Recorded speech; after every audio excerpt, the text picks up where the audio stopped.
Kerinduan Segala Zaman oleh Ellen G. White. Bab 6. Kami melihat bintangnya. Sesudah Yesus dilahirkan di Betlehem di tanah Yudea pada zaman Raja Herodes, datanglah orang-orang Majus dari timur ke Yerusalem dan bertanya-tanya, "Di manakah raja orang Yahudi yang baru lahir itu? Karena kami sudah melihat bintangnya di sebelah timur, maka kami datang hendak menyembah Dia." Orang Majus yang datang dari timur itu adalah ahli-ahli filsafat. Mereka termasuk dalam golongan yang besar dan berpengaruh yang meliputi orang bangsawan dan memiliki banyak harta dan pengetahuan bangsa mereka. Di antara orang-orang ini, banyak yang memperdayakan kepercayaan yang bukan-bukan dari khalayak ramai. Yang lainnya adalah orang-orang yang tulus hati, yang suka mempelajari segala petunjuk Tuhan dalam alam kejadian, dan yang dihormati atas kejujuran serta akal budi mereka. Inilah sifat orang Majus yang datang kepada Yesus. Terang Tuhan selamanya bersinar di tengah kegelapan kekafiran. Sementara orang Majus ini mempelajari angkasa yang penuh bintang itu dan berusaha menduga rahasia yang tersembunyi pada jalan-jalannya yang gemerlapan itu, nampaklah oleh mereka kemuliaan Khalik. Dalam usaha mencari pengetahuan yang lebih terang, mereka berpaling kepada Alkitab Ibrani. Di negeri mereka sendiri ada tulisan-tulisan nubuat yang meramalkan kedatangan seorang guru ilahi. Bileam termasuk golongan para ahli nujum. Sungguh pun ia pernah menjadi nabi Tuhan. Oleh Roh Kudus, ia telah meramalkan kemakmuran Israel dan kedatangan Mesias. Dan nubuatan-nubuatannya itu telah disampaikan oleh tradisi dari abad ke abad. Tetapi dalam Perjanjian Lama, kedatangan Juru Selamat dinyatakan lebih jelas. Orang Majus itu mempelajari dengan kesukaan bahwa kedatangannya sudah dekat, dan seluruh dunia harus dipenuhi dengan pengetahuan tentang kemuliaan Tuhan. Orang Majus itu telah melihat sebuah cahaya ajaib di angkasa pada malam ketika kemuliaan Tuhan meliputi bukit-bukit Betlehem. Ketika cahaya tersebut berangsur-angsur pudar, timbullah sebuah bintang yang gemerlapan dan berpindah perlahan-lahan di angkasa itu. Itu bukannya sebuah bintang biasa ataupun sebuah planet, dan pemandangan itu membangkitkan perhatian yang amat sangat. Bintang itu adalah sepasukan malaikat yang bercahaya-cahaya jauh di angkasa. Akan tetapi tentang ini tiada diketahui apa-apa oleh orang Majus itu. Namun mereka mendapat kesan bahwa bintang tersebut mengandung arti yang istimewa bagi mereka. Mereka pergi bertanya kepada imam-imam dan ahli-ahli filsafat serta menyelidiki gulungan catatan purbakala. Nubuatan Bileam telah menandaskan bintang terbit dari Yakub, tongkat kerajaan timbul dari Israel. Bilangan 24 ayat 17. Mungkinkah bintang yang aneh ini dikirim mendahului kedatangan yang dijanjikan itu? Orang Majus itu telah menyambut baik terang kebenaran yang dikirim dari surga. Kini terang itu dicurahkan atas mereka dengan cahaya yang lebih gemilang. Dengan perantaraan mimpi, mereka disuruh mencari raja yang baru lahir itu. Sebagaimana dengan iman Abraham keluar atas panggilan Tuhan dengan tidak mengetahui tempat yang ia tuju, sebagaimana dengan iman Bani Israel mengikuti tiang awan ke tanah perjanjian, demikianlah orang-orang kafir ini berangkat untuk mencari juru selamat yang telah dijanjikan itu. Negeri-negeri sebelah timur sangat kaya dengan benda-benda yang berharga. Sebab itu orang Majus itu bukannya pergi dengan tangan hampa. Sudah menjadi kebiasaan di sana untuk mempersembahkan pemberian sebagai pernyataan hormat kepada raja-raja atau orang-orang yang berkedudukan tinggi lainnya. Maka pemberian yang paling mahal yang dapat diberikan negeri itu pun dibawa sebagai persembahan kepadanya, yang olehnya segala keluarga di bumi ini akan berbahagia. Adalah perlu berjalan pada malam supaya selalu dapat melihat bintang itu. Akan tetapi orang Majus itu menghabiskan waktu dengan mengulang-ulangi ucapan-ucapan tradisi dan perkataan-perkataan nubuatan tentang Dia yang mereka cari itu. Setiap waktu beristirahat, mereka menyelidiki nubuatan. Maka keyakinan mereka pun makin bertambah bahwa mereka sedang mendapat pimpinan ilahi. Sementara mereka melihat bintang itu di hadapan mereka sebagai tanda secara lahir, di dalam batin mereka ada juga kenyataan Roh Suci yang senantiasa membesarkan perhatian mereka dan mengilhami mereka dengan harapan. Perjalanan itu sungguh pun jauh, adalah suatu perjalanan yang diliputi sukacita bagi mereka itu.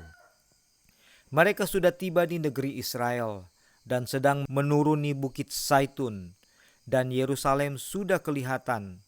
Bintang yang telah menuntun mereka dalam perjalanan yang melelahkan itu berhenti di atas Ka'bah, dan sesaat kemudian lenyaplah dari penglihatan mereka.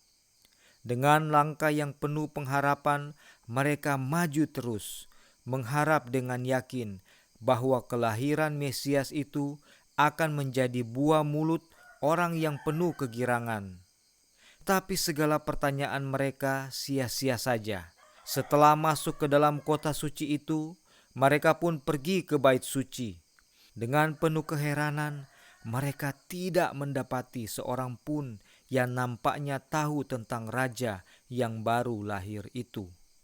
Pertanyaan mereka tidak membangkitkan tanda sukacita, malah sebaliknya, yakni tanda-tanda rasa heran dan takut, dan bukan pula tidak disertai penghinaan.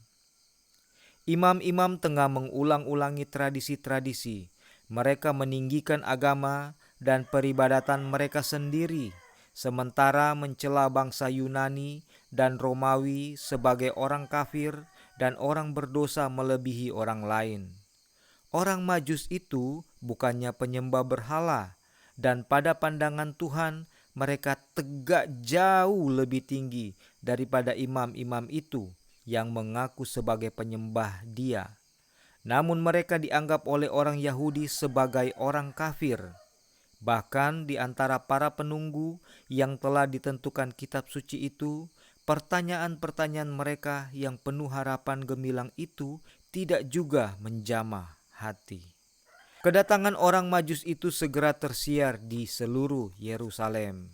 Maksud perjalanan mereka yang aneh itu menimbulkan kegegeran di kalangan penduduk yang selanjutnya merembes ke istana Raja Herodes. Orang Edom si licik itu tersentak ketika mendengar kabar tentang kemungkinan akan adanya saingan. Pembunuhan yang tidak terhitung banyaknya telah mencemarkan jalannya kepada tahta kerajaan. Dasar orang asing, ia dibenci oleh rakyat yang diperintahnya. Satu-satunya keamanan bagi jiwanya ialah kebaikan Roma. Akan tetapi, putra yang baru ini menaruh tuntutan yang lebih tinggi. Ia dilahirkan untuk kerajaan itu. Herodes mencurigai bahwa imam-imam berkomplot dengan orang-orang asing itu untuk mengharu-birukan khalayak ramai dan menurunkan dia dari tahta. Tetapi ia menyembunyikan kecurigaan hatinya itu, serta memutuskan dalam hati untuk memutarbalikkan rencana-rencana mereka itu dengan tipu muslihat yang lebih unggul. Setelah memanggil kepala-kepala imam dan ahli-ahli Taurat, ia menanyai mereka tentang ajaran buku-buku suci mereka mengenai tempat kelahiran Mesias. Pertanyaan ini yang keluar dari mulut perampas tahta itu dan yang ditanyakan atas permintaan orang-orang asing menyengat kesombongan guru-guru Yahudi itu. Sikap masa bodoh dengan mana mereka membuka gulungan nubuatan menimbulkan amarah si lalim yang cemburu itu. Ia menyangka mereka mencoba hendak menyembunyikan pengetahuan mereka dalam soal itu. Dengan kekuasaan yang tidak berani mereka ingkari, ia memerintahkan mereka untuk mengadakan penyelidikan yang saksama dan untuk memberitahukan tempat kelahiran raja mereka yang diharapkan itu. Mereka berkata kepadanya, "Di Betlehem, tanah Yudea, karena demikianlah ada tertulis dalam kitab Nabi. Hai Betlehem, tanah Yudea, engkau sekali-kali bukanlah yang terkecil di antara mereka yang memerintah, karena daripada mula akan bangkit seorang raja yang akan menggembalakan umatku Israel." Sekarang Herodes mengundang orang Majus itu untuk mengadakan wawancara perseorangan. Suatu badai kemarahan dan ketakutan berkecamuk dalam hatinya. Tetapi dalam gerak-geriknya ia tetap berlaku tenang dan menerima orang-orang asing itu dengan sopan. Ia bertanya bila mana bintang itu kelihatan, serta pura-pura menyambut dengan kesukaan kabar tentang kelahiran Kristus itu. Ia meminta tamu-tamunya itu supaya memeriksa mengenai anak itu dengan saksama. Maka apabila kamu menemukan dia, kabarkanlah kepadaku, supaya aku pun datang menyembah dia. Setelah berkata demikian, dibebaskannya mereka untuk melanjutkan perjalanan mereka ke Betlehem. Imam-imam dan tua-tua Yerusalem sebenarnya bukanlah tidak mengetahui hal kelahiran Kristus itu, sebagaimana yang mereka pura-pura buat. Laporan tentang kunjungan malaikat-malaikat kepada gembala-gembala itu sudah dibawa ke Yerusalem, tetapi rabi-rabi telah memperlakukannya seperti sesuatu hal yang tidak layak mendapat perhatian mereka. Mereka sendiri boleh jadi sudah akan mendapat Yesus dan mungkin sudah akan siap untuk memimpin orang Majus itu ke tempat kelahirannya. Tetapi sebaliknya, orang Majus itulah yang datang untuk menarik perhatian mereka kepada kelahiran Mesias. "Di mana raja orang Yahudi dilahirkan itu?" tanya mereka. "Kami telah melihat bintangnya di timur dan kami datang untuk menyembah dia." Sekarang kesombongan dan iri hati menutup pintu terhadap terang.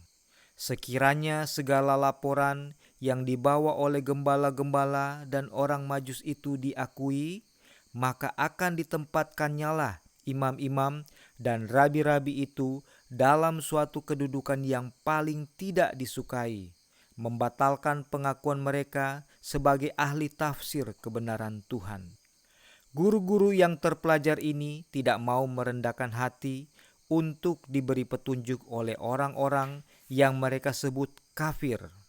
"Mustahil," kata mereka, "Tuhan sudah melampaui mereka untuk berhubungan dengan gembala-gembala yang tidak tahu apa-apa atau dengan orang kafir yang tidak disunat."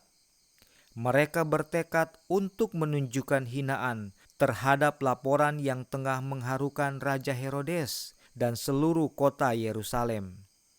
Malahan mereka tidak mau pergi ke Betlehem untuk melihat kalau segala perkara ini demikian halnya. Dan mereka menuntun orang banyak untuk menganggap perhatian kepada Yesus sebagai suatu kehebohan yang mengandung anasir kefanatikan. Disinilah mulai terjadi penolakan terhadap Kristus oleh imam-imam dan rabi-rabi. Dari titik ini, kesombongan serta kedegilan mereka pun tumbuhlah hingga menjadi kebencian yang tetap terhadap Juru Selamat. Sementara Tuhan membuka pintu bagi orang kafir, para pemimpin Yahudi sedang menutup pintu bagi mereka sendiri. Orang Majus itu berangkat sendiri dari Yerusalem. Malam sudah tiba, tak kala mereka meninggalkan pintu gerbangnya. Tetapi dengan kesukaan besar, mereka melihat bintang itu pula, dan mereka ditujukan ke Betlehem. Mereka tiada menerima pemberitahuan lebih dahulu tentang keadaan Yesus yang hina, sebagaimana yang telah diberikan kepada gembala-gembala itu. Sesudah berjalan begitu jauh, mereka dikecewakan oleh sikap masa bodoh di pihak para pemimpin Yahudi dan telah meninggalkan Yerusalem dengan keyakinan yang kurang besarnya daripada keyakinan ketika mereka masuk ke dalam kota itu. Di Betlehem, mereka tidak menjumpai pengawal kerajaan yang ditempatkan guna menjaga raja yang baru lahir itu. Tidak ada orang terhormat dunia ini hadir di situ. Yesus terbaring dalam sebuah palungan. Hanya orang tuanya, petani biasa yang tidak berpendidikan, yang mengawal dia. Mungkinkah ini gerangan dia yang tentang dia tersurat bahwa ia harus menegakkan segala suku Yakub dan membaiki pula segala pucuk Israel, bahwa ia harus menjadi suatu terang bagi segala orang kafir dan menjadi keselamatan sampai ke ujung bumi? Ketika mereka masuk ke dalam rumah, mereka melihat anak kecil itu bersama dengan Maria, ibunya. Maka sujudlah mereka menyembah dia. Dalam penyamaran Yesus yang hina, mereka merasakan hadirat ilahi. Mereka menyerahkan hati kepadanya selaku juru selamat mereka, lalu mempersembahkan pemberian mereka, emas dan kemenyan dan mur. Betapa ajaibnya iman mereka itu. Mungkin dapat dikatakan mengenai orang Majus yang dari timur itu, sebagaimana yang kemudian dikatakan tentang penghulu laskar Romawi. Di antara orang Israel juga belum pernah kudapat iman seperti ini. Orang Majus itu belum menyelami rencana Herodes terhadap diri Yesus. Setelah maksud perjalanan mereka tercapai, mereka bersiap-siap untuk kembali ke Yerusalem, bermaksud hendak memberitahukan kepadanya hasil perjalanan mereka itu. Akan tetapi, dalam sebuah mimpi, mereka mendapat sebuah kabar ilahi yang menasihatkan supaya jangan lagi mengadakan hubungan lebih lanjut dengan dia. Dengan menghindari Yerusalem, berangkatlah mereka kembali ke negerinya melalui suatu jalan lain. Demikianlah juga Yusuf mendapat amaran supaya melarikan diri ke Mesir bersama Maria dan anak itu. Maka kata malaikat itu, "Tinggallah di sana sampai aku memberitahu kepadamu, karena Herodes mencari jalan hendak membunuh anak itu." Yusuf menurut tanpa bertangguh dan berangkat berjalan pada malam hari supaya lebih aman. Dengan perantaraan orang Majus itu, Tuhan telah membangunkan perhatian bangsa Yahudi terhadap kelahiran putranya. Penyelidikan mereka di Yerusalem, perhatian umum yang dibangkitkan, dan bahkan kecemburuan hati Herodes itu yang meminta secara paksa perhatian imam-imam dan rabi-rabi, mengarahkan pikiran kepada nubuatan-nubuatan tentang Mesias dan kepada peristiwa besar yang baru saja terjadi. Setan sudah bertekad hendak menyembunyikan terang ilahi itu dari dunia, maka digunakannya segala tipu dayanya yang paling licik untuk membinasakan juru selamat.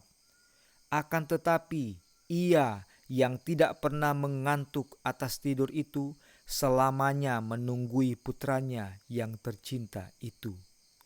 Ia yang dahulu kala telah menghujankan mana dari surga bagi Bani Israel dan yang telah memberi Elia makan pada waktu bala kelaparan itu, menyediakan di sebuah negeri kafir suatu perlindungan bagi Maria dan Yesus anak bayi itu. Maka oleh pemberian orang Majus yang datang dari suatu negeri kafir itu, Tuhan mencukupkan kebutuhan untuk perjalanan ke Mesir dan penumpangan di sebuah negeri orang asing. Orang Majus itulah yang termasuk golongan orang yang pertama menyambut penebus. Pemberian mereka itulah yang pertama diletakkan di kakinya. Maka dengan pemberian itu, alangkah mulianya pekerjaan yang telah mereka lakukan. Persembahan yang diberikan dengan hati yang penuh kasih, Tuhan suka menghormatinya, serta memberikan kegunaan yang paling tinggi dalam pelayanan baginya. Kalau kita sudah memberikan hati kita kepada Yesus, niscaya kita juga akan membawa segala persembahan kita kepadanya.